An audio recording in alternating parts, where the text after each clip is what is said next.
Paz e bem, meus irmãos e minhas irmãs. Estamos na segunda-feira, dia 14 de julho, e hoje o nosso evangelho é retirado do livro de Mateus, capítulo 10, versículo 34, até o capítulo 11, versículo 1. Naquele tempo disse Jesus a seus discípulos: Vós pensais que eu vim trazer a paz para a terra? Eu não vim trazer a paz, mas a espada.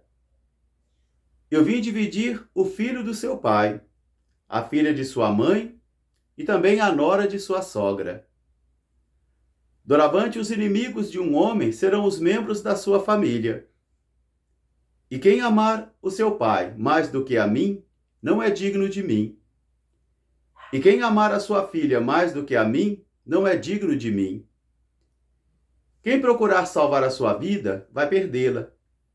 Mas quem perder a sua vida por causa de mim, vai ganhá-la.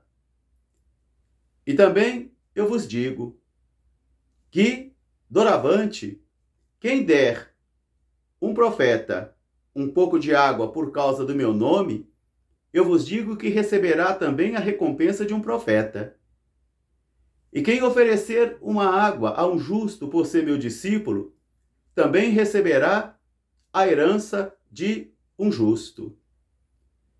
Depois que Jesus terminou de contar essas coisas aos seus discípulos, ele foi para a cidade dos discípulos para anunciar o reino. Palavra da salvação. Meus irmãos, minhas irmãs, novamente estamos eu e você aqui diante do mistério da palavra de Deus. O livro do Êxodo hoje é o nosso livro de reflexão na primeira leitura, onde nós vamos começar a perceber que, após a morte de José e o novo rei que entra na dinastia do Egito, ele já não conhece mais a José e, assim, por medo, ele começa a oprimir o povo de Israel. Porque, orientados pelo medo, às vezes eu e você nos fechamos. Eu e você nos colocamos em ponto de guerra. Porque o medo não é um bom pedagogo. O medo não é um bom instrutor. E por medo, então, os egípcios começam a perceber o crescimento do povo de Israel e a criar estruturas para poder abolir esse povo, para poder destruir esse povo, por causa do medo. O medo sempre foi uma força negativa que impulsa para a destruição, de uma força negativa que leva a oprimir, que leva a perseguir, e que leva também a produzir guerras. Por isso o medo não é bom pedagogo. O medo não é bom instrutor. Vamos mergulhar agora no espírito do Evangelho, porque Jesus continua a preparar o coração dos seus discípulos da primeira hora para que eles fossem depois enviados.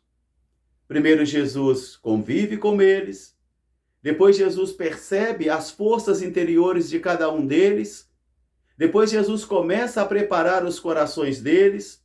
Depois Jesus envia os 72 discípulos. Agora Jesus forma aquele colégio que nós conhecemos como o Colégio Apostólico, o Colégio dos 12.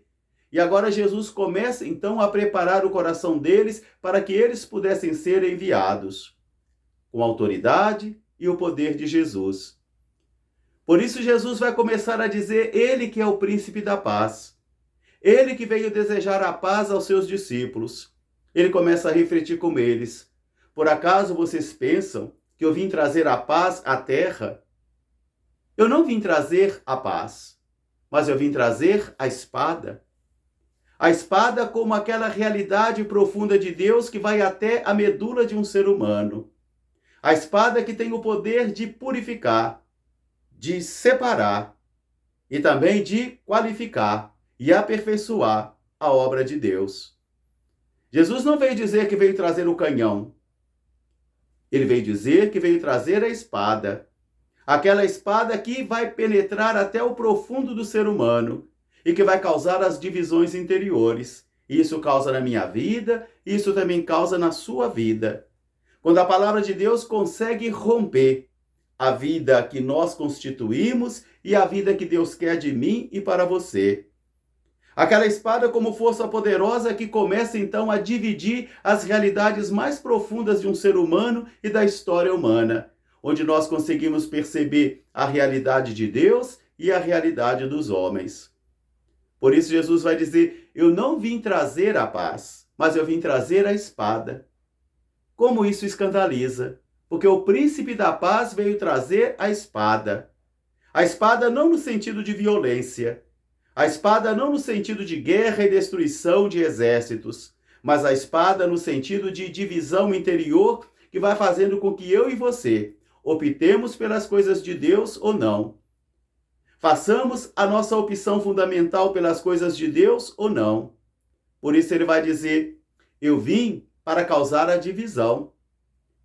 Doravante, o filho estará dividido do seu pai, a filha estará dividida da sua mãe, a nora estará dividida da sua sogra.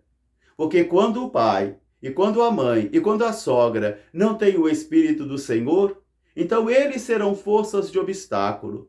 Eles serão opositores à palavra de Deus. E isto serve para mim e serve para você quando nós não temos o Espírito do Senhor. Quando não é o Espírito do Senhor que vai pastorear as nossas vidas, guiar as nossas vidas, conduzir as nossas vidas. E nós receberemos então oposição. E quando eu e você não temos também esse Espírito de Deus, nós também seremos força de oposição à palavra. E seremos força de oposição às pessoas. Isso serve para nós sacerdotes, isso serve para nós consagrados, isso serve para todos os batizados. Quando nós não temos o Espírito do Senhor, nós começamos então a criar obstáculos à palavra. Nós perseguimos a palavra, nós difamamos a palavra, nós demonizamos a palavra. Daí o cuidado que eu tenho, que você também tem que ter, para que a gente não venha lutar contra o próprio Deus e a sua palavra e o seu plano de salvação. Por isso Jesus vai dizer: doravante, os inimigos de um homem serão os membros da sua própria família. É na própria família que nós vamos encontrar oposição. Evangelizar fora da família é fácil. Agora, evangelizar dentro da família é muito difícil, principalmente quando as pessoas não se deixaram guiar pelo Espírito do Senhor. E Jesus então vai continuar uma opção fundamental. Para você compreender bem essa passagem da Bíblia, é muito importante que você tenha esta compreensão da opção fundamental por Deus. Então ele vai dizer: quem ama o pai e a mãe mais do que a mim, não é digno de mim. Ele não diz que nós não podemos amar o pai e a mãe, mas o pai e a mãe não pode ser um obstáculo para viver o evangelho. Quem ama o seu filho, a sua filha, mais do que a mim, também não é digno de seguir a mim. E quem não toma a sua cruz de cada dia e me segue, com todas as consequências, também não é digno de mim. Então ele vai concluindo essa ideia muito interessante, refletindo. Presta atenção nessa reflexão dele. Quem procurar ganhar a sua vida vai perdê-la. E quem perder a sua vida por causa de mim vai ganhá-la. Porque aquele que não tem o Espírito do Senhor, aquele que não compreende os planos de Deus, para ele toda a nossa vida é uma perda de tempo. Toda evangelização é uma perda de tempo. Todo o tempo dedicado a evangelizar é uma perda de tempo. É de gente preguiçosa, é de gente que não tem nada para fazer. Porque a pessoa não tem o Espírito do Senhor. Não é maldade do coração dela. É que ela não tem o Espírito do Senhor. E ele vai continuar então a dizendo: quem oferecer um copo d'água a um profeta por causa do meu nome, também vai receber a recompensa de profeta. Quem oferecer um copo de água a um desse justo por causa do meu nome, também receberá a recompensa de justo. E Jesus vai dizer: quem vos recebe, a mim recebe. Porque o discípulo está sendo enviado em nome de Jesus. E quem me recebe, recebe aquele que me enviou. Jesus terminou então essas reflexões com seus discípulos. Os discípulos foram evangelizar e Jesus entrou na cidade deles para evangelizar. Não sei se por causa disso, né? Porque evangelizar aos nossos iguais, aos nossos familiares é muito difícil. Então Jesus é que entra na cidade deles para evangelizar. Que esta palavra de hoje seja uma advertência para mim e para você.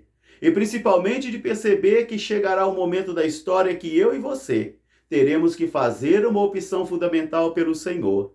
E essa opção não se vive mais ou menos. É uma opção fundamental. Um grande fraterno abraço para todos, paz e bem. Até amanhã, se Deus quiser. Seráfica Mãe Santa Clara, rogai por nós. Paz e bem.